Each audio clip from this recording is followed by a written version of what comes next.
가을이 그 끝을 재촉하던 무렵 바람은 이미 초겨울의 매서움을 품고 있었습니다. 설악산의 단풍은 붉은 빛을 잃고 스산하게 흩날렸고 마을의 초가지붕들은 앙상한 가지만 남은 감나무 아래 낮게 웅크리고 있었지요.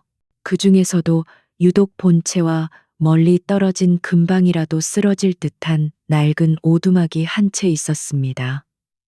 그곳은 설이라 불리는 아이의 거처였습니다.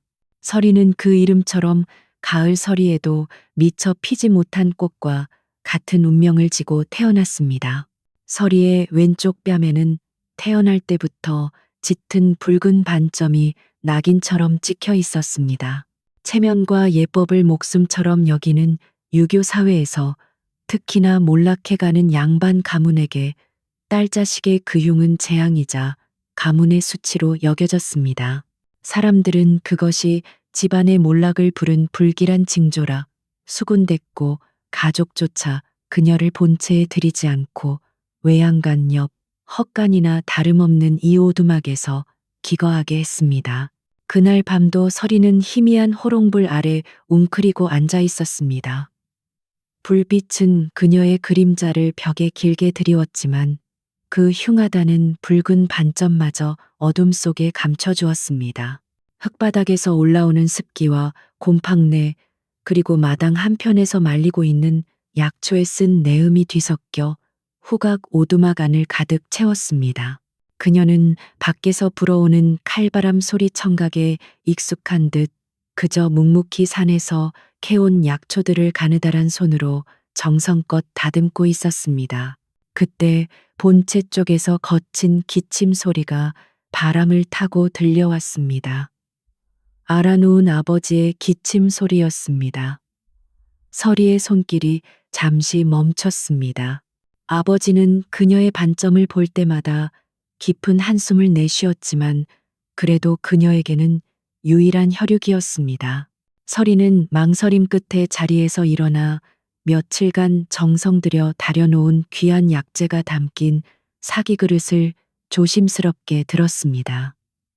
약에서는 진한 한약 냄새 후각가 피어올랐습니다. 서리는 긴 머리카락으로 애써 뺨을 가린 채 어둠을 뚫고 본체에 닫힌 대문으로 향했습니다. 차가운 흙바닥의 감촉이 얇은 집신을 뚫고 발바닥에 와닿았습니다. 그녀가 힘겹게 문을 밀고 들어서려 할 때 안채에서 날카로운 목소리가 튀어나왔습니다. 서슬퍼런 위세의 새어머니였습니다. 그녀는 부채로 코를 가린 채 마치 더러운 것을 본다는 듯 서리를 위아래로 훑어보았습니다. 이 밤중에 흉측한 몰골로 어딜 기어 들어오느냐. 새어머니의 목소리는 밤 공기보다 차가웠습니다. 내년에 그 불길한 얼굴이 아버님의 병세를 악화시킬 뿐이다. 썩 내 오두막으로 돌아가거라. 서리는 고개를 더욱 깊이 숙인 채 손에 든 약사발을 앞으로 내밀었습니다. 아버님, 약입니다. 그녀의 목소리는 모기 소리만큼이나 작았습니다. 새어머니는 그 말을 비웃듯 콧방귀를 끼며 서리의 손을 거칠게 뿌리쳤습니다. 쨍그랑 요란한 소리와 함께 청각 약사발이 마당의 돌바닥에 부딪혀 산산조각 났습니다. 뜨거운 약물이 흩뿌려지며 진한 향과 함께 하얀 김을 피워 올렸습니다. 시각, 후각, 서리는 놀라 뒤로 물러섰지만 끝내 울음소리 한 번 내지 않았습니다. 그저 어깨만 가늘게 떨릴 뿐이었습니다. 내년이 태어난 뒤로 이 집안에 좋은 일이란 눈꽃만큼도 없었다.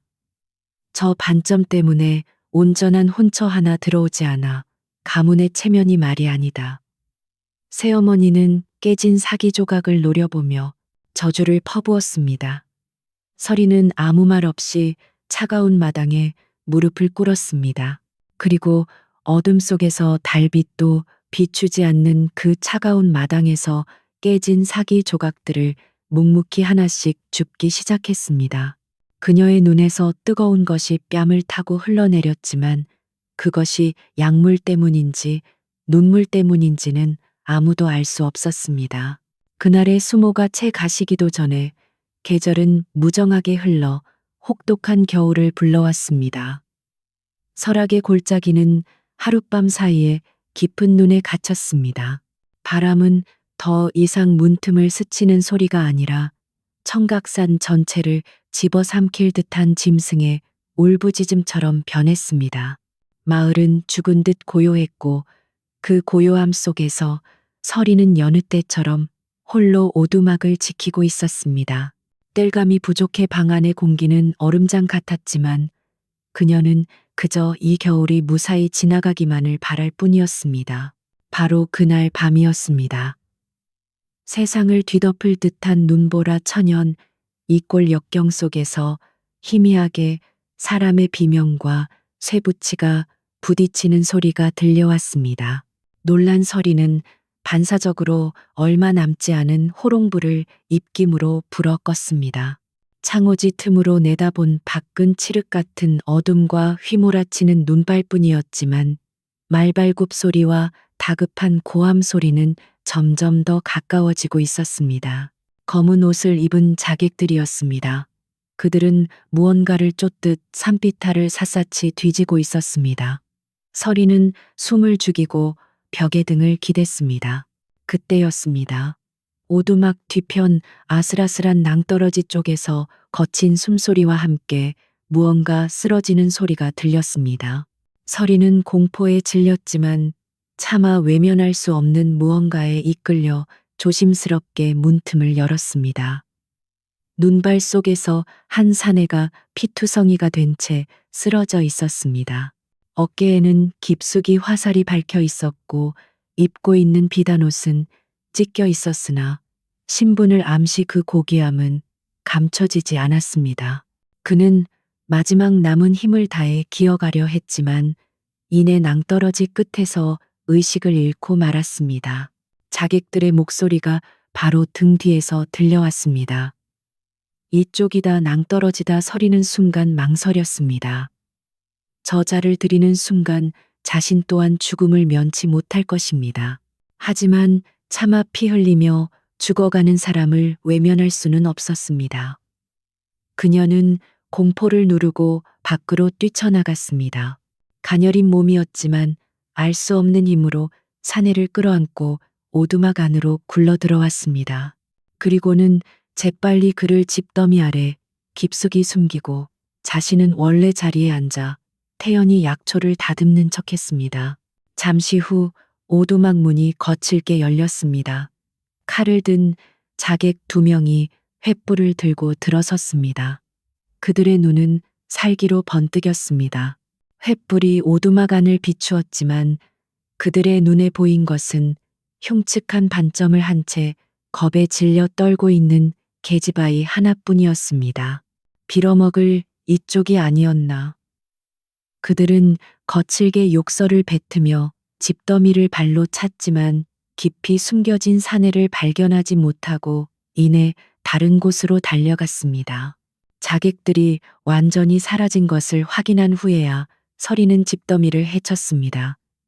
사내는 이미 숨이 멎을 듯 미약했고 상처에서 흘러나온 피가 짚을 붉게 물들이고 있었습니다. 그는 불덩이처럼 뜨거웠습니다. 고열. 서리는 덜덜 떨리는 손으로 사내의 어깨에 밝힌 화살을 살폈습니다. 망설일 틈이 없었습니다. 이것은 그녀의 천부적인 치유의 손길 숨겨진 품성이 발현되는 순간이었습니다. 서리는 아궁이에서 불씨를 가져와 호롱불을 다시 켜고 숨겨두었던 독한 소주, 소독용을 상처에 부었습니다. 사내가 고통스러운 신음을 흘렸습니다. 그녀는 바느질 그릇에서 가장 날카로운 바늘을 불에 달군 뒤 자신의 치맛단을 찢어 실을 만들었습니다. 그리고는 이로 화살대를 단단히 문 뒤 단숨에 뽑아냈습니다. 검붉은 피가 쏟아져 나왔지만 서리는 침착하게 지혈하고 약초를 찧어 상처에 바른 뒤 서툰 솜씨지만 정성껏 상처를 꿰매기 시작했습니다. 묘사, 며칠 밤낮이 흘렀습니다. 사내는 고열과 통증 속에서 계속 헛소리를 했습니다. 그는 자신을 현이라 부르며 산적을 만난 가난한 선비라고 중얼거렸습니다. 설이는 자신의 유일한 식량인 말린 감자와 얼마 남지 않은 쌀로 묽은 죽을 쓰고 짭짤한 된장국 미각을 끓여 조금씩 입에 넣어 주었습니다. 혹독한 추위 속 대조이었지만 사람을 살리려는 그녀의 정성 어린 간호가 차가운 오두막 안을 그나마 따뜻하게 덮이고 있었습니다. 나흘째 되는 날 새벽 사내가 드디어 맑은 정신으로 눈을 떴습니다. 가장 먼저 그의 눈에 들어온 것은 자신의 이마에 물수건을 올려주고 있는 낯선 소녀의 얼굴이었습니다.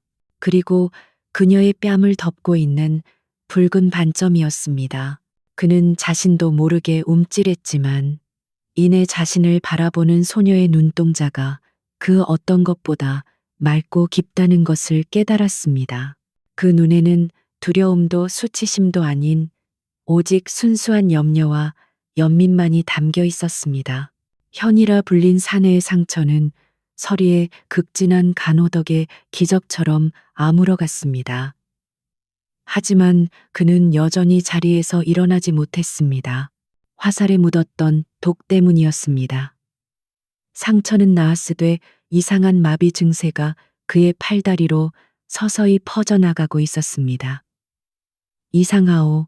상처는 아물었으나 몸에 힘이 들어가지 않소. 현이 목소리에는 초조함이 묻어났습니다. 서리는 자신이 뽑아냈던 화살촉을 다시 자세히 들여다보았습니다. 끝에 희미하게 푸른 빛이 감돌고 있었습니다. 이것은 설독입니다. 서리의 얼굴이 하얗게 질렸습니다. 그것은 눈 속에서만 자라는 독초의 즙으로 서서히 사람의 기력을 빼앗아 결국에는 전신을 마비시키는 무서운 독이었습니다. 현은 그 말을 듣고 눈을 감았습니다. 그 마비 증세 낯설지 않았습니다. 몇 년 전 궁궐에서 의문의 독살 시도를 겪은 후부터 간헐적으로 그를 괴롭히던 바로 그 감각이었습니다. 이 화살의 독이 몸 안에 잠복해 있던 오랜 독, 오래된 독을 깨워버린 것이었습니다. 해독할 방법이 있습니까? 서리는 잠시 망설였습니다. 단 하나 방법이 있습니다. 그녀는 오두막 뒤편에 깎아지른 낭떠러지를 바라보며 말했습니다. 저 절벽 끝 가장 깊은 눈이 쌓인 바위 틈에서만 자라는 서리버섯이 필요합니다. 현은 즉시 반대했습니다. 아니 돼요. 밖은 여전히 눈보라가 치고 있어. 나 때문에 그대가 목숨을 걸 수는 없소. 하지만 서리는 이미 결심을 굳힌 뒤였습니다. 그녀는 낡은 속옷을 껴입고 허리에 밧줄을, 손에는 작은 약초칼을 쥐었습니다. 선비님은 제게 처음으로 따뜻한 눈길을 주신 분입니다. 저는 제가 배운 대로 사람을 살릴 뿐입니다. 그녀는 망설임 없이 눈보라 속으로 뛰어들었습니다. 바람은 칼날처럼 뺨을 베었고 청각 눈바른 앞을 가렸습니다. 시각. 그녀는 몇 번이나 절벽에서 미끄러져 떨어질 뻔했습니다. 얼어붙은 손은 감각이 없었지만 포기할 수 없었습니다. 얼마나 지났을까? 그녀는 마침내 바위 틈에서 거의 투명하게 빛나는 작은 버섯 몇 송이를 발견했습니다. 서리는 조심스럽게 그것을 캐내어 품에 안고 거의 기다시피 하여 오두막으로 돌아왔습니다. 그녀는 그 귀한 버섯을 섣불리 다리지 않았습니다. 이른 새벽 처마 끝에 맺힌 고드름을 녹인 가장 맑은 물 새벽이슬 대신에 버섯을 곱게 갈아 넣었습니다. 그리고 그것을 현에게 조심스럽게 건넸습니다. 현은 차가운 약을 단숨에 들이켰습니다. 약은 쓰지 않고 오히려 청량했습니다. 잠시 후 얼어붙었던 몸속에서부터 따뜻한 기운, 그녀의 품성이 샘솟는 것이 느껴졌습니다. 몇 년간 그를 괴롭혔던 지독한 마비 증세가 거짓말처럼 사라지기 시작했습니다. 현은 경악과 감탄이 뒤섞인 눈으로 서리를 바라보았습니다. 궁궐의 내의원조차 찾아내지 못한 해독법을 이 흉터를 지닌 이름 없는 소녀가 알고 있었던 것입니다. 그는 그녀의 지식이 책에서 나온 것이 아니라 자연과 교감하는 순수한 마음에서 비롯되었음을 깨달았습니다. 현이 기력을 회복할 무렵 오두막에 또다시 불청객이 찾아왔습니다. 이번에는 자객이 아니라 관아의 군졸임, 대감의 수하들을 자처하는 무리였습니다. 그들의 우두머리로 보이는 군관이 서리의 오두막 문을 거칠게 걷어찼습니다. 이 안에 역적을 숨겼다는 제보가 있다. 썩 나와라. 군관은 문을 막아선 서리를 보고는 그녀의 뺨에 있는 반점을 보며 노골적으로 비웃었습니다. 이런 흉측한 것을 데리고 썩 비키지 못할까. 그가 서리를 밀치고 안으로 들어가려던 순간이었습니다. 늘 고개를 숙이고 눈을 피하던 서리가 처음으로 고개를 빳빳이 들었습니다. 그녀는 손에 쥔 작은 약초칼을 앞으로 내밀며 길을 막아섰습니다. 여기는 사사로운 민가입니다. 영장도 없이 함부로 들어오실 수 없습니다. 목소리는 떨렸지만 눈빛은 단호했습니다. 군관은 어이없다는 듯 웃으며 손을 치켜들었습니다. 요것이 멈추거라. 그때 오두막 안에서 나직하지만 추상 같은 목소리가 울렸습니다. 현이 벽을 짚고 걸어 나왔습니다. 그는 여전히 남루한 옷을 걸치고 있었지만 그 눈빛만큼은 달랐습니다. 그는 군관의 눈을 똑바로 쏘아보며 말했습니다. 제왕의 위엄, 조선의 법도가 아직 살아있거늘 네가 감히 네 앞에서 칼을 들려 하느냐. 당장 물러가지 않으면 내 놈의 목이 먼저 달아날 것이다. 그 위엄에 눌린 군관은 자신도 모르게 뒷걸음질 쳤습니다. 일개 병약한 선비에게서 나오는 기백이 아니었습니다. 그는 겁에 질려 두고 보자 소리치고는 황급히 도망쳤습니다. 서리는 숨을 죽인 채 현이 뒷모습을 바라보았습니다. 그는 결코 평범한 선비가 아니었습니다. 며칠 뒤 눈이 그치고 길이 열렸습니다. 현은 떠날 채비를 했습니다. 나는 가야 하오. 오두막 안에는 무거운 침묵이 흘렀습니다. 서리는 그저 묵묵히 마른 약초와 구운 감자 몇 알을 챙겨주었습니다. 현은 그것을 받지 않고 대신 서리의 손을 잡았습니다. 그리고는 그녀가 평생 숨기려 했던 붉은 반점을 가만히 어루만졌습니다. 서리는 움찔했지만 피하지 않았습니다. 이것은 흉이 아니오. 현의 목소리는 따뜻했습니다. 이것은 가장 모진 겨울을 이겨낸 꽃의 인장입니다. 이 붉은 빛보다 더 뜨거운 마음을 지닌 이를 나는 본 적이 없소. 그는 품에서 작고 푸른 옥비녀 하나를 꺼냈습니다. 내 가진 것이 이것뿐이오. 이 은혜는 훗날 반드시 갚을 것이오. 그는 옥비녀를 서리의 손에 쥐어주었습니다. 현은 더 이상 뒤돌아보지 않고 산을 내려갔습니다. 서리는 옥비녀를 쥔 채 그의 모습이 보이지 않을 때까지 하염없이 서 있었습니다. 그가 떠난 후 마을의 한 아이가 역병으로 사경을 헤맸습니다. 아이의 어미가 지푸라기라도 잡는 심정으로 서리의 오두막을 찾아왔습니다. 서리는 잠시 망설이다 옥비녀를 머리에 꽂았습니다. 그리고 처음으로 머리카락으로 뺨을 가리지 않은 채 당당히 마을로 걸어 들어갔습니다. 사람들은 수군댔지만 그녀는 아랑곳하지 않고 아이를 돌보았습니다. 며칠 뒤 아이는 기적처럼 회복되었습니다. 그날 이후 사람들은 더 이상 그녀를 불길한 아이라 부르지 않았습니다.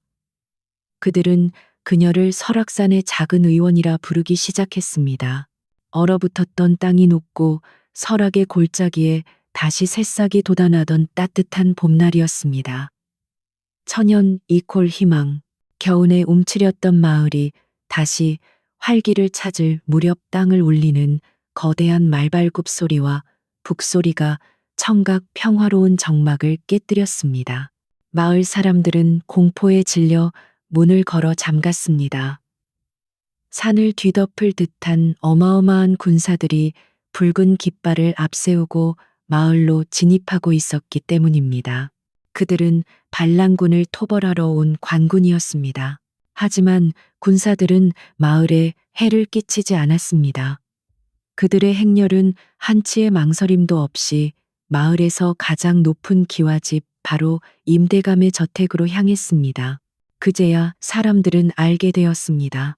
그 군사들은 역적을 잡으러 온 것이 아니라 어명을 받들고 온 것이었습니다. 그날 밤 임대감과 그의 수하들은 모두 영모죄로 체포되었습니다. 그들이 바로 지난 겨울 왕을 시해하려 했던 자객들의 배후였음이 만천하에 드러났습니다. 임대감의 가문은 멸문지화를 당했고 그의 재산은 모두 몰수되어 가난한 백성들에게 나누어졌습니다. 한편 이 모든 광경을 숨죽여 지켜보던 서리의 새어머니는 사색이 되었습니다.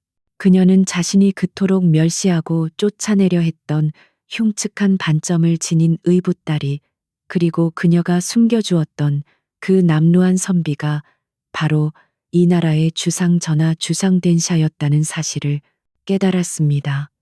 그 엄청난 충격과 공포를 이기지 못한 새어머니는 그만 실성하고 말았습니다. 그녀는 저작거리를 헤매며 용의 반점이다.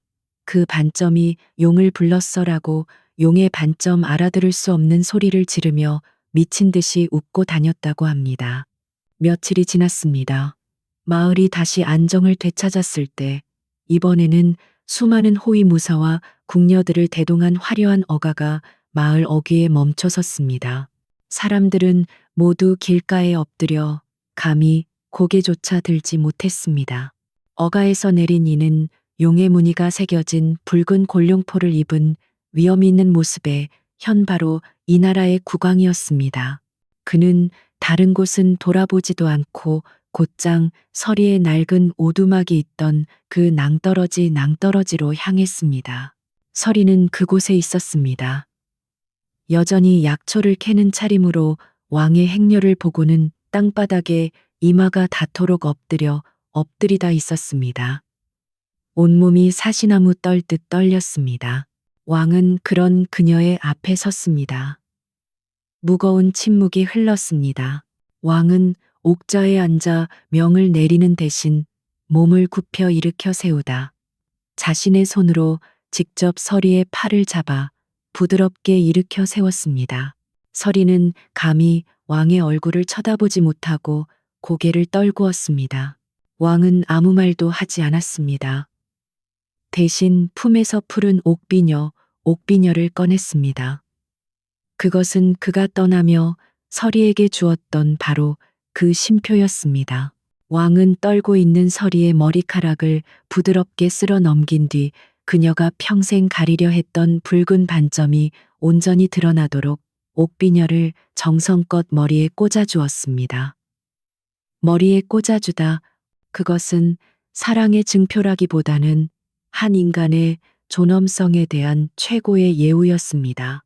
그대는 짐의 생명뿐만 아니라 이 나라의 법도를 구했소. 왕의 목소리가 봄바람처럼 따뜻하게 울렸습니다. 짐은 그대를 후궁으로 들여 이 궁궐에 가두지 않을 것이오. 대신 그대의 그 고귀한 손길이 더 많은 생명을 구원할 수 있도록 할 것이오. 왕은 모든 신하가 듣는 앞에서 교지를 내렸습니다. 서리를 내의원의 정식 여의로 임명하여 짐의 건강과 백성의 안위를 돌보게 하라. 그것은 조선 역사상 전례가 없는 파격적인 임명이었습니다. 그 후 궁궐의 가장 깊은 곳 왕의 거처와 가까운 후원호연에는 작은 약초밭이 생겨났습니다. 그곳에는 설악산의 험한 바위 틈에서만 자라던 귀한 약초들이 자라고 있었습니다. 단정한 여의 복장을 한 서리가 햇살 아래 약초를 돌보고 있었습니다. 봄햇살을 받은 그녀의 붉은 반점은 더 이상 불길한 낙인이 아니었습니다. 그것은 가장 추운 겨울을 이겨내고 가장 먼저 봄을 알리는 붉은 진달래 꽃잎처럼 당당하게 빛나고 있었습니다. 눈 덮인 절벽에서 시작된 그 작은 인연이 결국 왕의 마음과 한 여인의 운명, 그리고 이 나라의 상처까지 치유한 것입니다. 그래요. 그렇게 이야기는 끝이 난답니다. 사람들은 흔히 눈에 보이는 화려함만을 줬지만 진짜 귀한 것은 그렇게 상처 입고 멸시받는 모습 뒤에 숨겨져 있는 법이지요. 마치 혹독한 겨울 눈 속에서만 피어나는 서리버섯처럼 말이에요. 가을이 그 끝을 재촉하던 무렵 바람은 이미 초겨울의 매서움을 품고 있었습니다. 설악산의 단풍은 붉은 빛을 잃고 스산하게 흩날렸고 마을의 초가지붕들은 앙상한 가지만 남은 감나무 아래 낮게 웅크리고 있었지요. 그 중에서도 유독 본체와 멀리 떨어진 금방이라도 쓰러질 듯한 낡은 오두막이 한 채 있었습니다. 그곳은 설이라 불리는 아이의 거처였습니다. 설이는 그 이름처럼 가을 서리에도 미처 피지 못한 꽃과 같은 운명을 지고 태어났습니다. 서리의 왼쪽 뺨에는 태어날 때부터 짙은 붉은 반점이 낙인처럼 찍혀 있었습니다. 체면과 예법을 목숨처럼 여기는 유교 사회에서 특히나 몰락해가는 양반 가문에게 딸 자식의 그흉은 재앙이자 가문의 수치로 여겨졌습니다. 사람들은 그것이 집안의 몰락을 부른 불길한 징조라 수군댔고 가족조차 그녀를 본체에 들이지 않고 외양간 옆 헛간이나 다름없는 이 오두막에서 기거하게 했습니다. 그날 밤도 서리는 희미한 호롱불 아래 웅크리고 앉아 있었습니다. 불빛은 그녀의 그림자를 벽에 길게 드리웠지만 그 흉하다는 붉은 반점마저 어둠 속에 감춰주었습니다. 흙바닥에서 올라오는 습기와 곰팡내, 그리고 마당 한편에서 말리고 있는 약초에 쓴 내음이 뒤섞여 후각 오두막 안을 가득 채웠습니다. 그녀는 밖에서 불어오는 칼바람 소리 청각에 익숙한 듯 그저 묵묵히 산에서 캐온 약초들을 가느다란 손으로 정성껏 다듬고 있었습니다. 그때 본체 쪽에서 거친 기침 소리가 바람을 타고 들려왔습니다. 알아놓은 아버지의 기침 소리였습니다. 서리의 손길이 잠시 멈췄습니다. 아버지는 그녀의 반점을 볼 때마다 깊은 한숨을 내쉬었지만 그래도 그녀에게는 유일한 혈육이었습니다. 서리는 망설임 끝에 자리에서 일어나 며칠간 정성 들여 다려놓은 귀한 약재가 담긴 사기 그릇을 조심스럽게 들었습니다. 약에서는 진한 한약 냄새 후각가 피어올랐습니다. 서리는 긴 머리카락으로 애써 뺨을 가린 채 어둠을 뚫고 본체에 닫힌 대문으로 향했습니다. 차가운 흙바닥의 감촉이 얇은 집신을 뚫고 발바닥에 와닿았습니다. 그녀가 힘겹게 문을 밀고 들어서려 할 때 안채에서 날카로운 목소리가 튀어나왔습니다. 서슬퍼런 위세의 새어머니였습니다. 그녀는 부채로 코를 가린 채 마치 더러운 것을 본다는 듯 서리를 위아래로 훑어보았습니다. 이 밤중에 흉측한 몰골로 어딜 기어 들어오느냐. 새어머니의 목소리는 밤 공기보다 차가웠습니다. 내년에 그 불길한 얼굴이 아버님의 병세를 악화시킬 뿐이다. 썩 내 오두막으로 돌아가거라. 서리는 고개를 더욱 깊이 숙인 채 손에 든 약사발을 앞으로 내밀었습니다. 아버님, 약입니다. 그녀의 목소리는 모기 소리만큼이나 작았습니다. 새어머니는 그 말을 비웃듯 콧방귀를 끼며 서리의 손을 거칠게 뿌리쳤습니다. 쨍그랑 요란한 소리와 함께 청각 약사발이 마당의 돌바닥에 부딪혀 산산조각 났습니다. 뜨거운 약물이 흩뿌려지며 진한 향과 함께 하얀 김을 피워 올렸습니다. 시각, 후각, 서리는 놀라 뒤로 물러섰지만 끝내 울음소리 한 번 내지 않았습니다. 그저 어깨만 가늘게 떨릴 뿐이었습니다. 내년이 태어난 뒤로 이 집안에 좋은 일이란 눈꽃만큼도 없었다.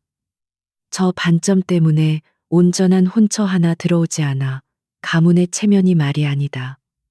새어머니는 깨진 사기 조각을 노려보며 저주를 퍼부었습니다. 서리는 아무 말 없이 차가운 마당에 무릎을 꿇었습니다. 그리고 어둠 속에서 달빛도 비추지 않는 그 차가운 마당에서 깨진 사기 조각들을 묵묵히 하나씩 줍기 시작했습니다. 그녀의 눈에서 뜨거운 것이 뺨을 타고 흘러내렸지만 그것이 약물 때문인지 눈물 때문인지는 아무도 알 수 없었습니다. 그날의 수모가 채 가시기도 전에 계절은 무정하게 흘러 혹독한 겨울을 불러왔습니다. 설악의 골짜기는 하룻밤 사이에 깊은 눈에 갇혔습니다. 바람은 더 이상 문틈을 스치는 소리가 아니라 청각산 전체를 집어삼킬 듯한 짐승의 울부짖음처럼 변했습니다. 마을은 죽은 듯 고요했고 그 고요함 속에서 서리는 여느 때처럼 홀로 오두막을 지키고 있었습니다. 땔감이 부족해 방 안의 공기는 얼음장 같았지만 그녀는 그저 이 겨울이 무사히 지나가기만을 바랄 뿐이었습니다. 바로 그날 밤이었습니다. 세상을 뒤덮을 듯한 눈보라 천연 이골 역경 속에서 희미하게 사람의 비명과 쇠붙이가 부딪히는 소리가 들려왔습니다. 놀란 서리는 반사적으로 얼마 남지 않은 호롱불을 입김으로 불어 껐습니다. 창호지 틈으로 내다본 밖은 칠흑 같은 어둠과 휘몰아치는 눈발뿐이었지만 말발굽 소리와 다급한 고함 소리는 점점 더 가까워지고 있었습니다. 검은 옷을 입은 자객들이었습니다. 그들은 무언가를 쫓듯 산비탈을 샅샅이 뒤지고 있었습니다. 서리는 숨을 죽이고 벽에 등을 기댔습니다. 그때였습니다. 오두막 뒤편 아슬아슬한 낭떠러지 쪽에서 거친 숨소리와 함께 무언가 쓰러지는 소리가 들렸습니다. 서리는 공포에 질렸지만 차마 외면할 수 없는 무언가에 이끌려 조심스럽게 문틈을 열었습니다. 눈발 속에서 한 사내가 피투성이가 된 채 쓰러져 있었습니다. 어깨에는 깊숙이 화살이 박혀 있었고 입고 있는 비단옷은 찢겨 있었으나 신분을 암시 그 고귀함은 감춰지지 않았습니다. 그는 마지막 남은 힘을 다해 기어가려 했지만 이내 낭떠러지 끝에서 의식을 잃고 말았습니다. 자객들의 목소리가 바로 등 뒤에서 들려왔습니다. 이쪽이다 낭떠러지다 서리는 순간 망설였습니다. 저자를 드리는 순간 자신 또한 죽음을 면치 못할 것입니다. 하지만 차마 피 흘리며 죽어가는 사람을 외면할 수는 없었습니다. 그녀는 공포를 누르고 밖으로 뛰쳐나갔습니다. 가녀린 몸이었지만 알 수 없는 힘으로 사내를 끌어안고 오두막 안으로 굴러 들어왔습니다. 그리고는 재빨리 그를 집더미 아래 깊숙이 숨기고 자신은 원래 자리에 앉아 태연히 약초를 다듬는 척했습니다. 잠시 후 오두막 문이 거칠게 열렸습니다. 칼을 든 자객 2명이 횃불을 들고 들어섰습니다. 그들의 눈은 살기로 번뜩였습니다. 횃불이 오두막 안을 비추었지만 그들의 눈에 보인 것은 흉측한 반점을 한 채 겁에 질려 떨고 있는 계집아이 하나뿐이었습니다. 빌어먹을 이쪽이 아니었나. 그들은 거칠게 욕설을 뱉으며 집더미를 발로 찼지만 깊이 숨겨진 사내를 발견하지 못하고 이내 다른 곳으로 달려갔습니다. 자객들이 완전히 사라진 것을 확인한 후에야 서리는 집더미를 헤쳤습니다. 사내는 이미 숨이 멎을 듯 미약했고 상처에서 흘러나온 피가 짚을 붉게 물들이고 있었습니다. 그는 불덩이처럼 뜨거웠습니다. 고열. 서리는 덜덜 떨리는 손으로 사내의 어깨에 밝힌 화살을 살폈습니다. 망설일 틈이 없었습니다. 이것은 그녀의 천부적인 치유의 손길 숨겨진 품성이 발현되는 순간이었습니다. 서리는 아궁이에서 불씨를 가져와 호롱불을 다시 켜고 숨겨두었던 독한 소주, 소독용을 상처에 부었습니다. 사내가 고통스러운 신음을 흘렸습니다. 그녀는 바느질 그릇에서 가장 날카로운 바늘을 불에 달군 뒤 자신의 치맛단을 찢어 실을 만들었습니다. 그리고는 이로 화살대를 단단히 문 뒤 단숨에 뽑아냈습니다. 검붉은 피가 쏟아져 나왔지만 서리는 침착하게 지혈하고 약초를 찧어 상처에 바른 뒤 서툰 솜씨지만 정성껏 상처를 꿰매기 시작했습니다. 묘사, 며칠 밤낮이 흘렀습니다. 사내는 고열과 통증 속에서 계속 헛소리를 했습니다. 그는 자신을 현이라 부르며 산적을 만난 가난한 선비라고 중얼거렸습니다. 서리는 자신의 유일한 식량인 말린 감자와 얼마 남지 않은 쌀로 묽은 죽을 쓰고 짭짤한 된장국 미각을 끓여 조금씩 입에 넣어 주었습니다. 혹독한 추위 속 대조이었지만 사람을 살리려는 그녀의 정성 어린 간호가 차가운 오두막 안을 그나마 따뜻하게 덮이고 있었습니다. 나흘째 되는 날 새벽 사내가 드디어 맑은 정신으로 눈을 떴습니다. 가장 먼저 그의 눈에 들어온 것은 자신의 이마에 물수건을 올려주고 있는 낯선 소녀의 얼굴이었습니다. 그리고 그녀의 뺨을 덮고 있는 붉은 반점이었습니다. 그는 자신도 모르게 움찔했지만 이내 자신을 바라보는 소녀의 눈동자가 그 어떤 것보다 맑고 깊다는 것을 깨달았습니다. 그 눈에는 두려움도 수치심도 아닌 오직 순수한 염려와 연민만이 담겨 있었습니다. 현이라 불린 사내의 상처는 서리의 극진한 간호 덕에 기적처럼 아물어갔습니다. 하지만 그는 여전히 자리에서 일어나지 못했습니다. 화살에 묻었던 독 때문이었습니다. 상처는 나았으되 이상한 마비 증세가 그의 팔다리로 서서히 퍼져나가고 있었습니다. 이상하오. 상처는 아물었으나 몸에 힘이 들어가지 않소. 현이 목소리에는 초조함이 묻어났습니다. 서리는 자신이 뽑아냈던 화살촉을 다시 자세히 들여다보았습니다. 끝에 희미하게 푸른 빛이 감돌고 있었습니다. 이것은 설독입니다. 서리의 얼굴이 하얗게 질렸습니다. 그것은 눈 속에서만 자라는 독초의 즙으로 서서히 사람의 기력을 빼앗아 결국에는 전신을 마비시키는 무서운 독이었습니다. 현은 그 말을 듣고 눈을 감았습니다. 그 마비 증세 낯설지 않았습니다. 몇 년 전 궁궐에서 의문의 독살 시도를 겪은 후부터 간헐적으로 그를 괴롭히던 바로 그 감각이었습니다. 이 화살의 독이 몸 안에 잠복해 있던 오랜 독을 깨워버린 것이었습니다. 해독할 방법이 있습니까? 서리는 잠시 망설였습니다. 단 하나 방법이 있습니다. 그녀는 오두막 뒤편에 깎아지른 낭떠러지를 바라보며 말했습니다. 저 절벽 끝 가장 깊은 눈이 쌓인 바위 틈에서만 자라는 서리버섯이 필요합니다. 현은 즉시 반대했습니다. 아니 돼요. 밖은 여전히 눈보라가 치고 있어. 나 때문에 그대가 목숨을 걸 수는 없소. 하지만 서리는 이미 결심을 굳힌 뒤였습니다. 그녀는 낡은 속옷을 껴입고 허리에 밧줄을, 손에는 작은 약초칼을 쥐었습니다. 선비님은 제게 처음으로 따뜻한 눈길을 주신 분입니다. 저는 제가 배운 대로 사람을 살릴 뿐입니다. 그녀는 망설임 없이 눈보라 속으로 뛰어들었습니다. 바람은 칼날처럼 뺨을 베었고 청각 눈바른 앞을 가렸습니다. 시각. 그녀는 몇 번이나 절벽에서 미끄러져 떨어질 뻔했습니다.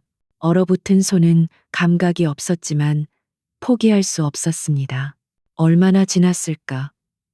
그녀는 마침내 바위 틈에서 거의 투명하게 빛나는 작은 버섯 몇 송이를 발견했습니다. 서리는 조심스럽게 그것을 캐내어 품에 안고 거의 기다시피 하여 오두막으로 돌아왔습니다. 그녀는 그 귀한 버섯을 섣불리 다리지 않았습니다. 이른 새벽 처마 끝에 맺힌 고드름을 녹인 가장 맑은 물 새벽이슬 대신에 버섯을 곱게 갈아 넣었습니다. 그리고 그것을 현에게 조심스럽게 건넸습니다.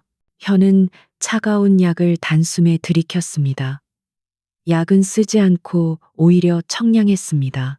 잠시 후 얼어붙었던 몸속에서부터 따뜻한 기운, 그녀의 품성이 샘솟는 것이 느껴졌습니다. 몇 년간 그를 괴롭혔던 지독한 마비 증세가 거짓말처럼 사라지기 시작했습니다. 현은 경악과 감탄이 뒤섞인 눈으로 서리를 바라보았습니다. 궁궐의 내의원조차 찾아내지 못한 해독법을 이 흉터를 지닌 이름 없는 소녀가 알고 있었던 것입니다. 그는 그녀의 지식이 책에서 나온 것이 아니라 자연과 교감하는 순수한 마음에서 비롯되었음을 깨달았습니다. 현이 기력을 회복할 무렵 오두막에 또다시 불청객이 찾아왔습니다. 이번에는 자객이 아니라 관아의 군졸임, 대감의 수하들을 자처하는 무리였습니다. 그들의 우두머리로 보이는 군관이 서리의 오두막 문을 거칠게 걷어찼습니다. 이 안에 역적을 숨겼다는 제보가 있다. 썩 나와라. 군관은 문을 막아선 서리를 보고는 그녀의 뺨에 있는 반점을 보며 노골적으로 비웃었습니다. 이런 흉측한 것을 데리고 썩 비키지 못할까. 그가 서리를 밀치고 안으로 들어가려던 순간이었습니다. 늘 고개를 숙이고 눈을 피하던 서리가 처음으로 고개를 빳빳이 들었습니다. 그녀는 손에 쥔 작은 약초칼을 앞으로 내밀며 길을 막아섰습니다. 여기는 사사로운 민가입니다. 영장도 없이 함부로 들어오실 수 없습니다. 목소리는 떨렸지만 눈빛은 단호했습니다. 군관은 어이없다는 듯 웃으며 손을 치켜들었습니다. 요것이 멈추거라. 그때 오두막 안에서 나직하지만 추상 같은 목소리가 울렸습니다. 현이 벽을 짚고 걸어 나왔습니다. 그는 여전히 남루한 옷을 걸치고 있었지만 그 눈빛만큼은 달랐습니다. 그는 군관의 눈을 똑바로 쏘아보며 말했습니다. 제왕의 위엄, 조선의 법도가 아직 살아있거늘 네가 감히 네 앞에서 칼을 들려 하느냐. 당장 물러가지 않으면 내 놈의 목이 먼저 달아날 것이다. 그 위엄에 눌린 군관은 자신도 모르게 뒷걸음질 쳤습니다. 일개 병약한 선비에게서 나오는 기백이 아니었습니다. 그는 겁에 질려 두고 보자 소리치고는 황급히 도망쳤습니다. 서리는 숨을 죽인 채 현이 뒷모습을 바라보았습니다. 그는 결코 평범한 선비가 아니었습니다. 며칠 뒤 눈이 그치고 길이 열렸습니다. 현은 떠날 채비를 했습니다. 나는 가야 하오. 오두막 안에는 무거운 침묵이 흘렀습니다. 서리는 그저 묵묵히 마른 약초와 구운 감자 몇 알을 챙겨주었습니다. 현은 그것을 받지 않고 대신 서리의 손을 잡았습니다. 그리고는 그녀가 평생 숨기려 했던 붉은 반점을 가만히 어루만졌습니다. 서리는 움찔했지만 피하지 않았습니다. 이것은 흉이 아니오. 현의 목소리는 따뜻했습니다. 이것은 가장 모진 겨울을 이겨낸 꽃의 인장입니다. 이 붉은 빛보다 더 뜨거운 마음을 지닌 이를 나는 본 적이 없소. 그는 품에서 작고 푸른 옥비녀 하나를 꺼냈습니다. 내 가진 것이 이것뿐이오. 이 은혜는 훗날 반드시 갚을 것이오. 그는 옥비녀를 서리의 손에 쥐어주었습니다. 현은 더 이상 뒤돌아보지 않고 산을 내려갔습니다.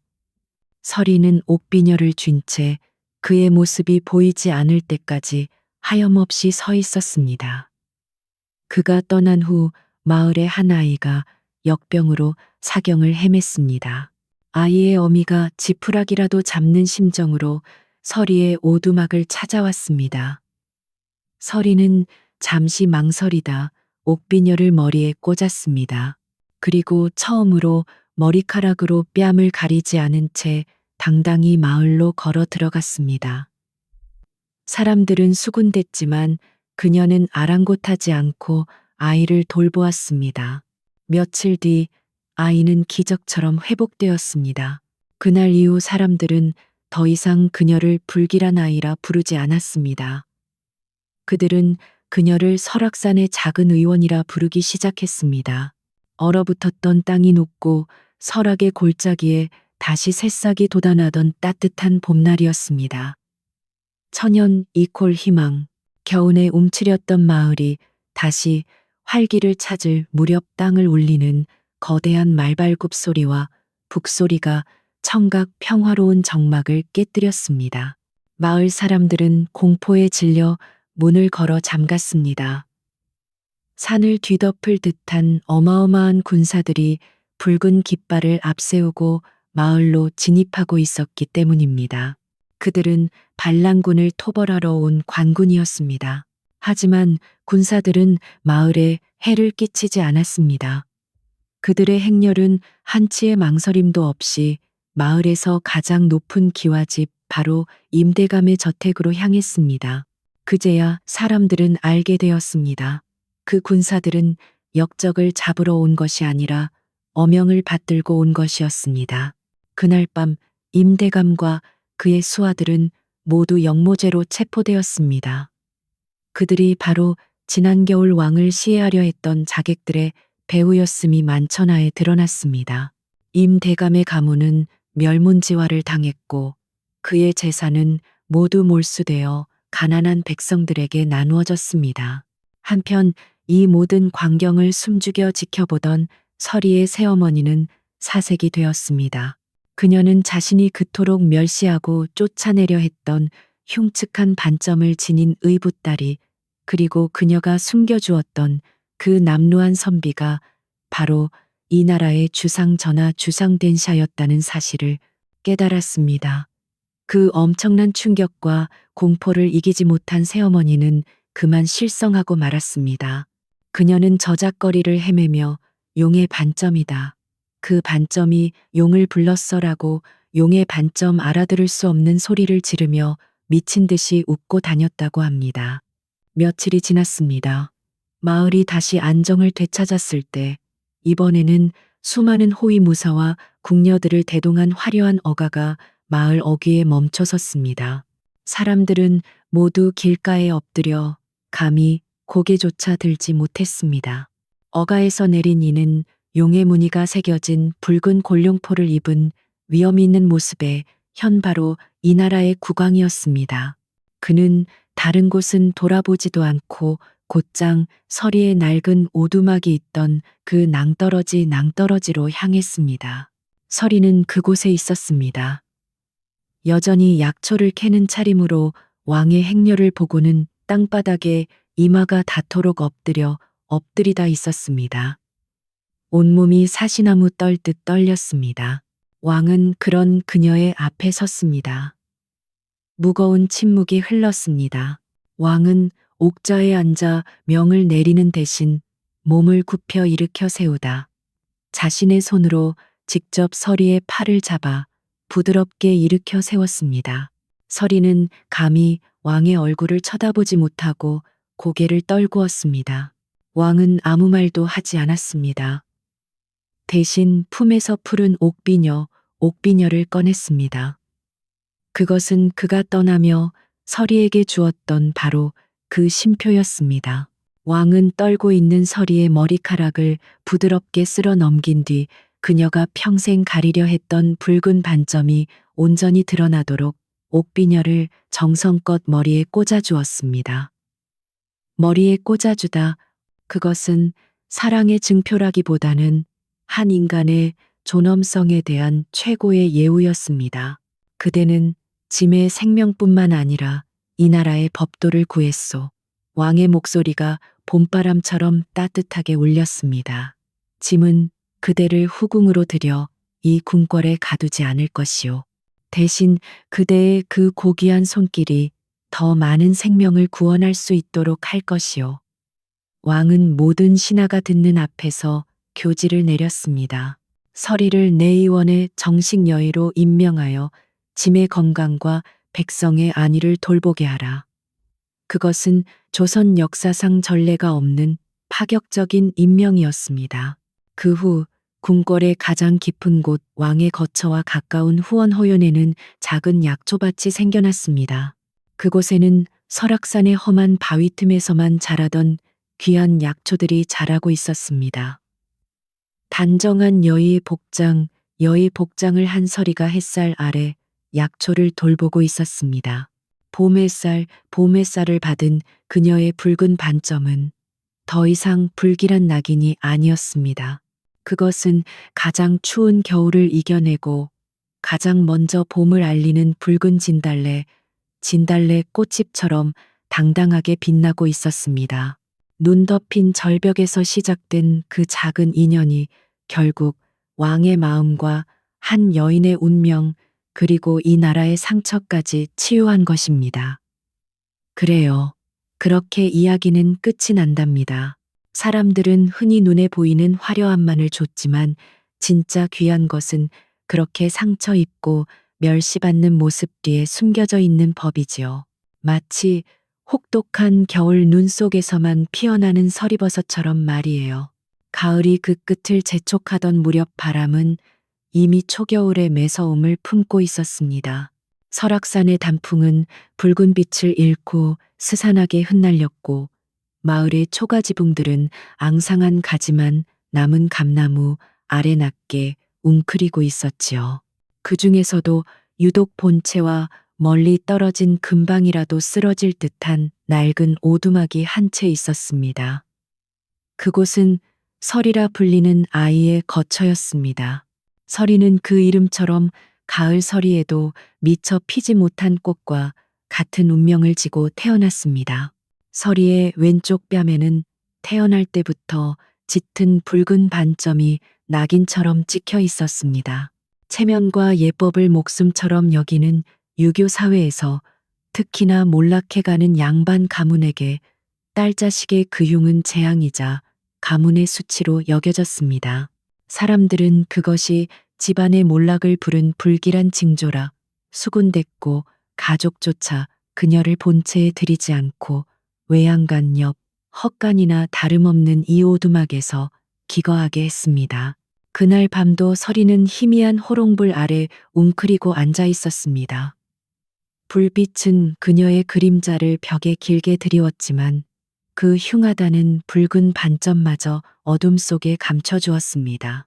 흙바닥에서 올라오는 습기와 곰팡내, 그리고 마당 한편에서 말리고 있는 약초에 쓴 내음이 뒤섞여 후각 오두막 안을 가득 채웠습니다.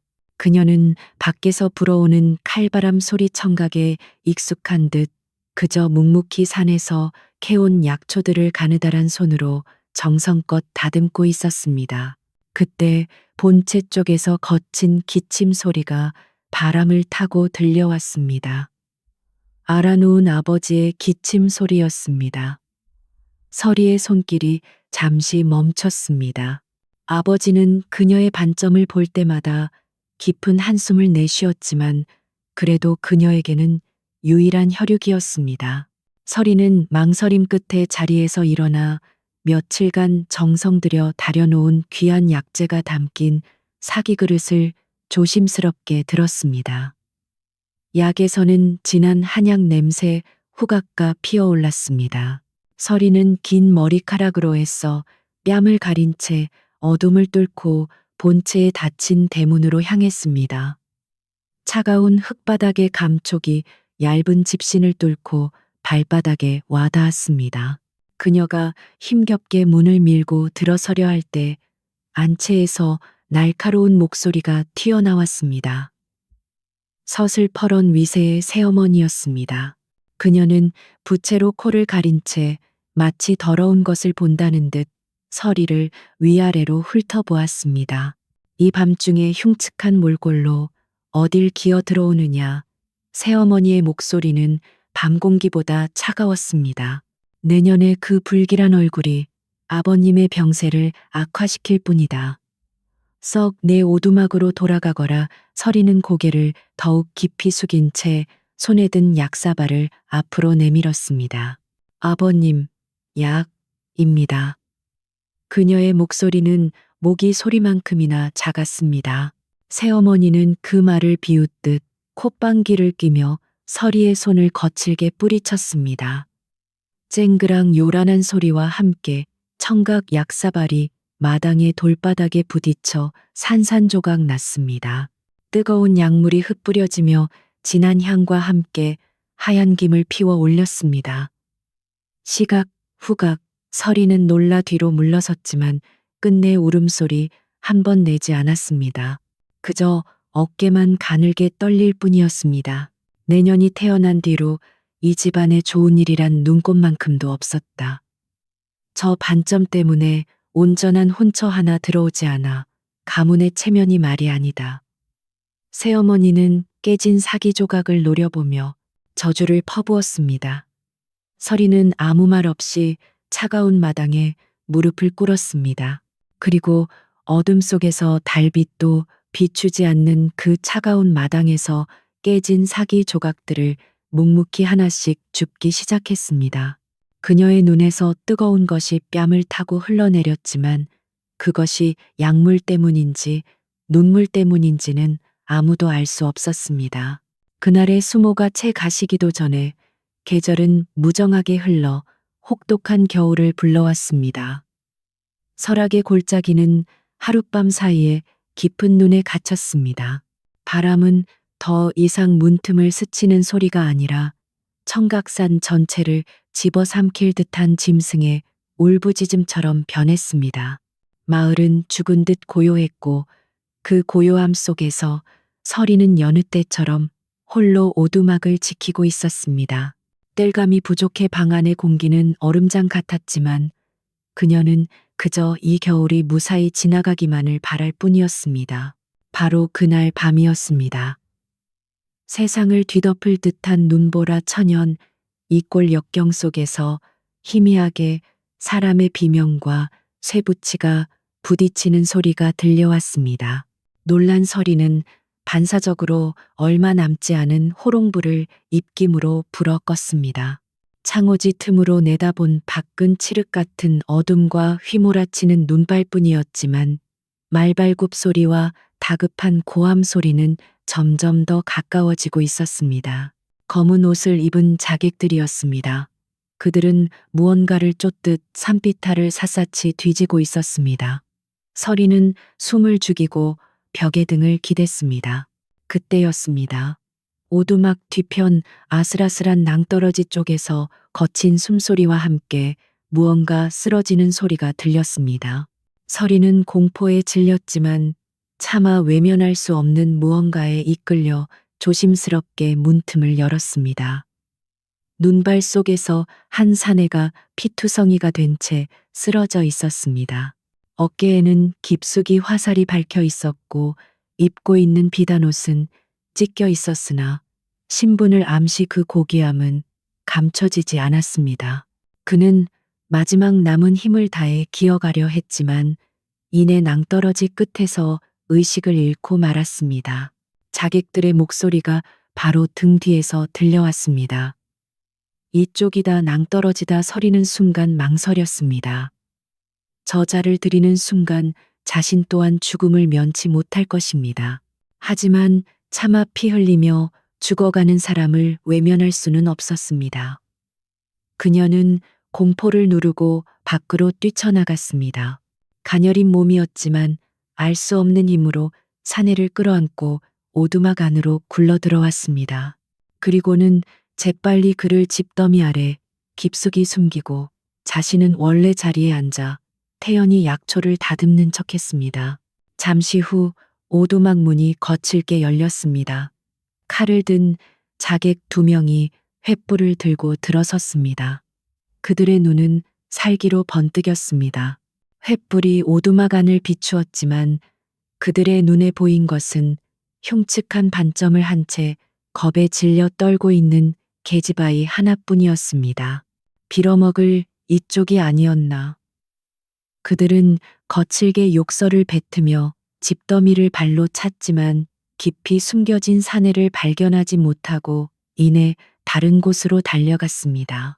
자객들이 완전히 사라진 것을 확인한 후에야 서리는 집더미를 헤쳤습니다. 사내는 이미 숨이 멎을 듯 미약했고 상처에서 흘러나온 피가 짚을 붉게 물들이고 있었습니다.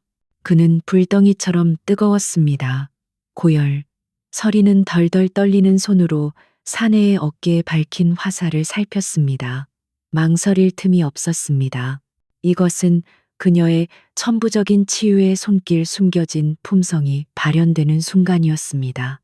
서리는 아궁이에서 불씨를 가져와 호롱불을 다시 켜고 숨겨두었던 독한 소주, 소독용을 상처에 부었습니다. 사내가 고통스러운 신음을 흘렸습니다. 그녀는 바느질 그릇에서 가장 날카로운 바늘을 불에 달군 뒤 자신의 치맛단을 찢어 실을 만들었습니다. 그리고는 이로 화살대를 단단히 문 뒤 단숨에 뽑아냈습니다. 검붉은 피가 쏟아져 나왔지만 서리는 침착하게 지혈하고 약초를 찧어 상처에 바른 뒤 서툰 솜씨지만 정성껏 상처를 꿰매기 시작했습니다. 묘사, 며칠 밤낮이 흘렀습니다. 사내는 고열과 통증 속에서 계속 헛소리를 했습니다. 그는 자신을 현이라 부르며 산적을 만난 가난한 선비라고 중얼거렸습니다. 서리는 자신의 유일한 식량인 말린 감자와 얼마 남지 않은 쌀로 묽은 죽을 쓰고 짭짤한 된장국 미각을 끓여 조금씩 입에 넣어 주었습니다. 혹독한 추위 속 대조이었지만 사람을 살리려는 그녀의 정성 어린 간호가 차가운 오두막 안을 그나마 따뜻하게 덮이고 있었습니다. 나흘째 되는 날 새벽 사내가 드디어 맑은 정신으로 눈을 떴습니다. 가장 먼저 그의 눈에 들어온 것은 자신의 이마에 물수건을 올려주고 있는 낯선 소녀의 얼굴이었습니다. 그리고 그녀의 뺨을 덮고 있는 붉은 반점이었습니다. 그는 자신도 모르게 움찔했지만 이내 자신을 바라보는 소녀의 눈동자가 그 어떤 것보다 맑고 깊다는 것을 깨달았습니다. 그 눈에는 두려움도 수치심도 아닌 오직 순수한 염려와 연민만이 담겨 있었습니다. 현이라 불린 사내의 상처는 서리의 극진한 간호 덕에 기적처럼 아물어갔습니다. 하지만 그는 여전히 자리에서 일어나지 못했습니다. 화살에 묻었던 독 때문이었습니다. 상처는 나았으되 이상한 마비 증세가 그의 팔다리로 서서히 퍼져나가고 있었습니다. 이상하오. 상처는 아물었으나 몸에 힘이 들어가지 않소. 현이 목소리에는 초조함이 묻어났습니다.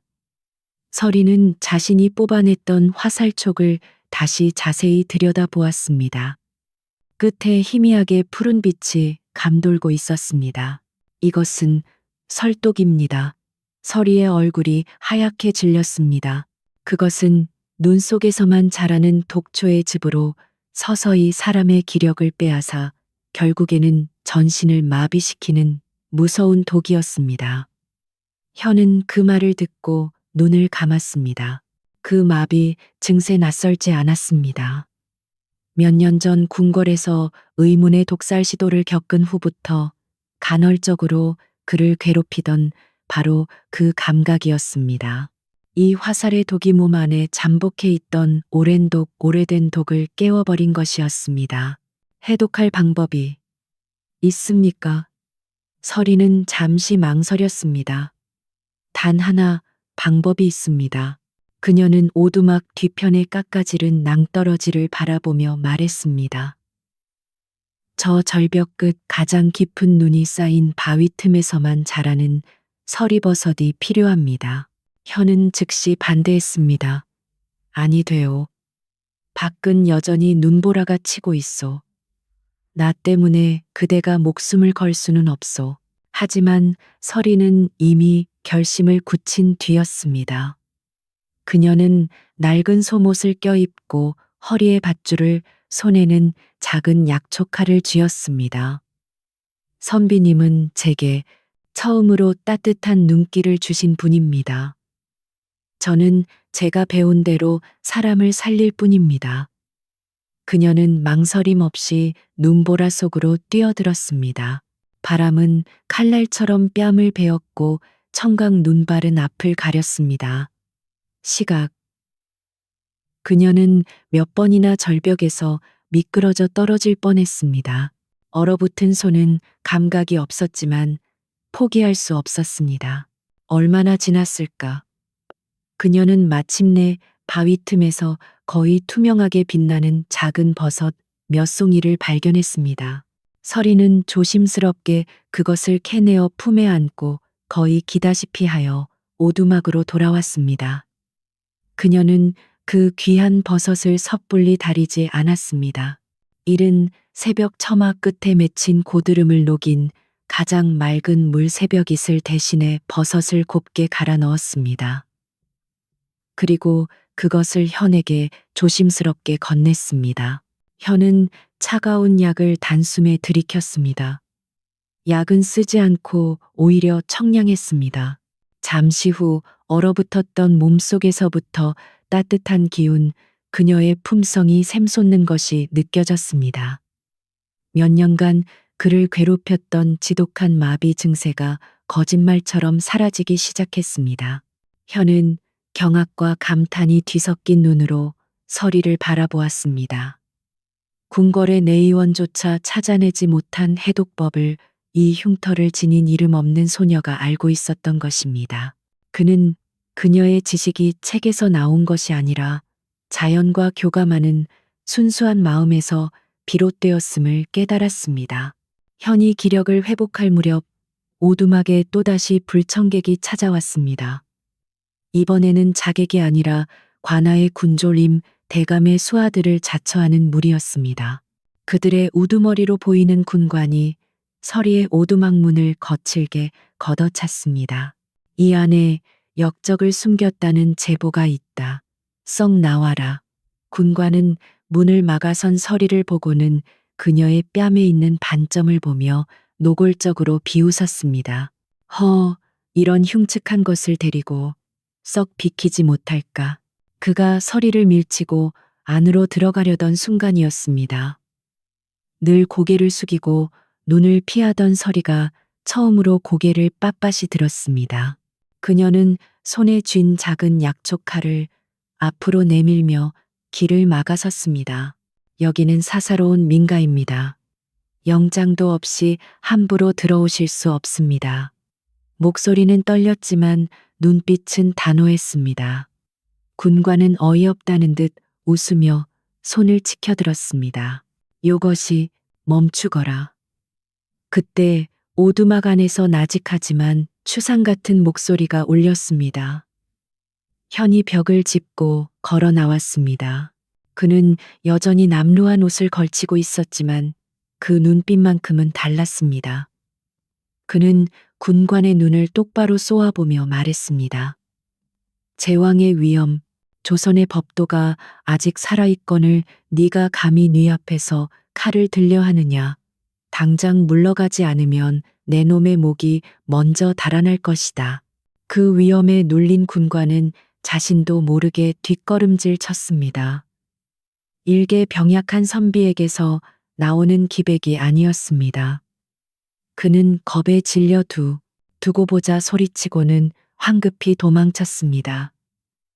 서리는 숨을 죽인 채 현이 뒷모습을 바라보았습니다.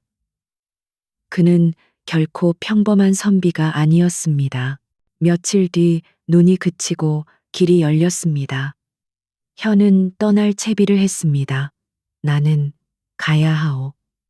오두막 안에는 무거운 침묵이 흘렀습니다. 서리는 그저 묵묵히 마른 약초와 구운 감자 몇 알을 챙겨주었습니다. 현은 그것을 받지 않고 대신 서리의 손을 잡았습니다. 그리고는 그녀가 평생 숨기려 했던 붉은 반점을 가만히 어루만졌습니다. 서리는 움찔했지만 피하지 않았습니다. 이것은 흉이 아니오. 현의 목소리는 따뜻했습니다. 이것은 가장 모진 겨울을 이겨낸 꽃의 인장입니다. 이 붉은 빛보다 더 뜨거운 마음을 지닌 이를 나는 본 적이 없소. 그는 품에서 작고 푸른 옥비녀 하나를 꺼냈습니다. 내 가진 것이 이것뿐이오. 이 은혜는 훗날 반드시 갚을 것이오. 그는 옥비녀를 서리의 손에 쥐어주었습니다. 현은 더 이상 뒤돌아보지 않고 산을 내려갔습니다. 서리는 옥비녀를 쥔 채 그의 모습이 보이지 않을 때까지 하염없이 서 있었습니다. 그가 떠난 후 마을의 한 아이가 역병으로 사경을 헤맸습니다. 아이의 어미가 지푸라기라도 잡는 심정으로 서리의 오두막을 찾아왔습니다. 서리는 잠시 망설이다 옥비녀를 머리에 꽂았습니다. 그리고 처음으로 머리카락으로 뺨을 가리지 않은 채 당당히 마을로 걸어 들어갔습니다. 사람들은 수군댔지만 그녀는 아랑곳하지 않고 아이를 돌보았습니다. 며칠 뒤 아이는 기적처럼 회복되었습니다. 그날 이후 사람들은 더 이상 그녀를 불길한 아이라 부르지 않았습니다. 그들은 그녀를 설악산의 작은 의원이라 부르기 시작했습니다. 얼어붙었던 땅이 녹고 설악의 골짜기에 다시 새싹이 돋아나던 따뜻한 봄날이었습니다.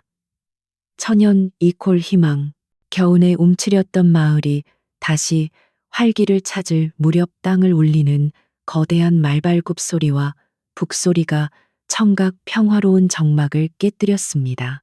마을 사람들은 공포에 질려 문을 걸어 잠갔습니다.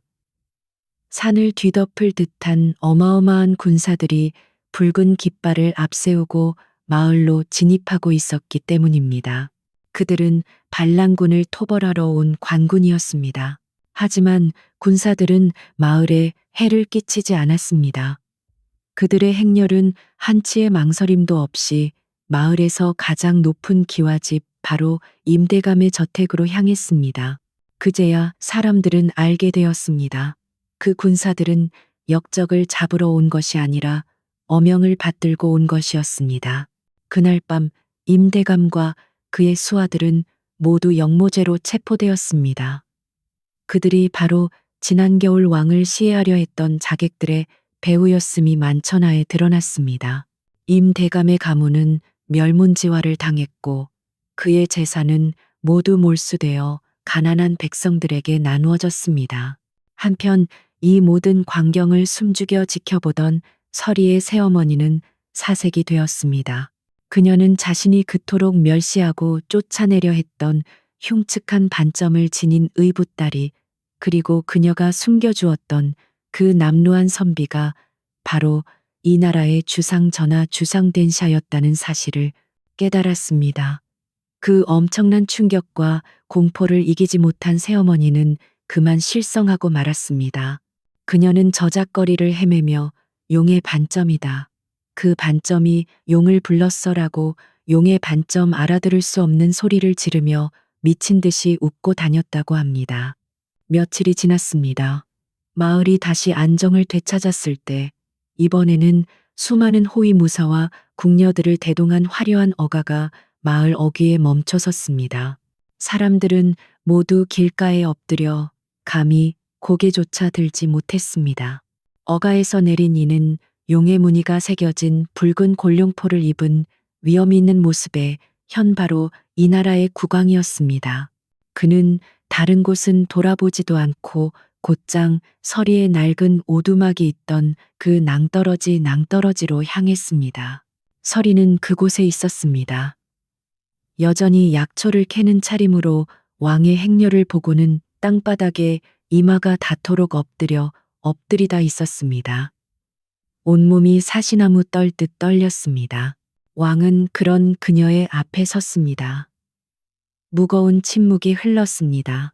왕은 옥좌에 앉아 명을 내리는 대신 몸을 굽혀 일으켜 세우다 자신의 손으로 직접 서리의 팔을 잡아 부드럽게 일으켜 세웠습니다. 서리는 감히 왕의 얼굴을 쳐다보지 못하고 고개를 떨구었습니다. 왕은 아무 말도 하지 않았습니다. 대신 품에서 푸른 옥비녀를 꺼냈습니다. 그것은 그가 떠나며 서리에게 주었던 바로 그 쉼표였습니다. 왕은 떨고 있는 서리의 머리카락을 부드럽게 쓸어 넘긴 뒤 그녀가 평생 가리려 했던 붉은 반점이 온전히 드러나도록 옥비녀를 정성껏 머리에 꽂아주었습니다.